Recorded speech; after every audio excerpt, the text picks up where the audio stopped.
بعد ما لاحظت الست أسماء مسك إن جوزها المصرفي الكبير سليم حبيب حالته بتتدهور اقتصاديا بسبب سهراته مع أصحابه، الكل نصحها بإنها لازم تخلف له ولد، لأن هو ده اللي هيخليه يقعد في البيت ما يخرجش منه بحسب كلامهم. وقتها الست أسماء ما بقتش فاهمة تعملها ازاي دي، لكن فضلت تدعي ربنا إنها تجيب الولد عشان أحوال جوزها تتصلح. وفي يوم الولادة والست أسماء بتولد مش لاقية حد يروح يجيب الداية لأن جوزها سهران بره زي العادة مع أصحابه.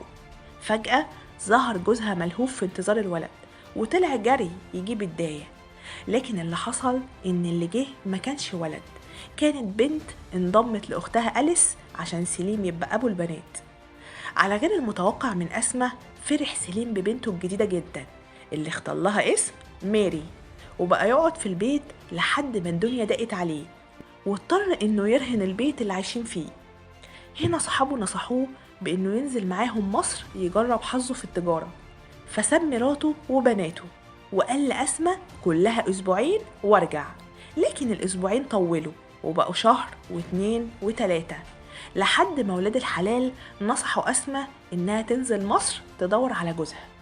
اتشجعت أسماء للقرار، خصوصا وإنه كان لها خال في مصر، فنزلت من بيروت للقاهرة وبدأت رحلة البحث عن جوزها اللي كان وكأنه فيلم سينما. رجع بيروت يجيب أسرته عشان يستقر في مصر. هو خرج من باب المينا وأسماء وبناتها دخلوا في نفس اليوم من باب تاني، لكن في الطريق اتصاب سليم بالتهاب رئوي وتوفى في بيروت.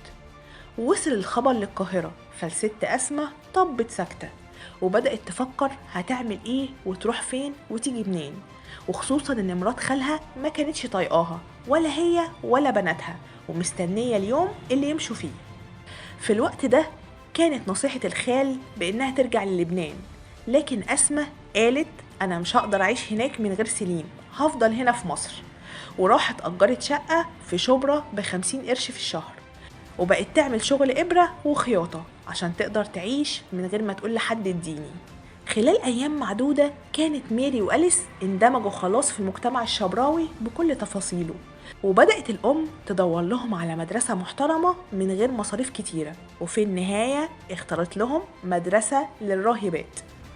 في المدرسة كانت أليس وميري من المتفوقين، بس الفرق بينهم إن أليس كانت شقية جدا وكانت دايما تتعاقب، وكانت ميري تقف تستناها على باب المدرسة وتعيط، لحد ما واحدة من الراهبات شافتها في مرة وسألتها عن سبب بكائها، فقالت لها عشان بيعاقبوا أختي جوه وأنا مش هينفع أروح لوحدي من غيرها.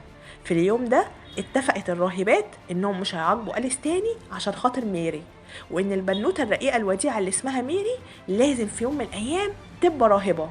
لكن اللي حصل إن ميري وأليس وبسبب الظروف المادية ما قدروش يكملوا في المدرسة.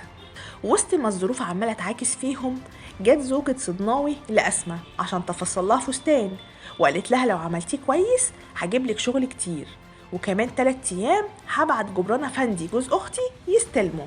عملت فعلا أسماء الفستان، وفي اليوم الثالث وصل جبران أفندي ولاحظ شقاوة ميري وأليس، وفضل يومها يتكلم معاهم عن المسرح. ولما عرف انهم ما شافوش المسرح قبل كده خدهم يتفرجوا على عرض من عروض فرقة نجيب الريحاني. وفي اليوم ده بدأت تتعلق ميري بأجواء المسرح وتمنت من جواها لو بقت واحدة من بطلاته.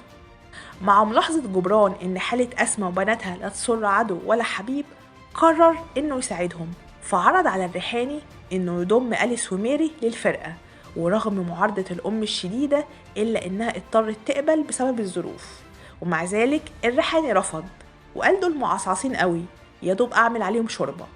وهنا لجأ جبران أفندي لعلي القصار اللي ضم أليس وميري للكورس، واكتشف إن ميري في أول يوم قادرة على إنها تضحك الجمهور بعفويتها الشديدة، فزود دورها وزود أجرها، وفضلت تكبر واحدة ورا واحدة لحد ما الغيرة دبت في نفس زكية إبراهيم وقالت له يانا يا هي، فقال لها انتي.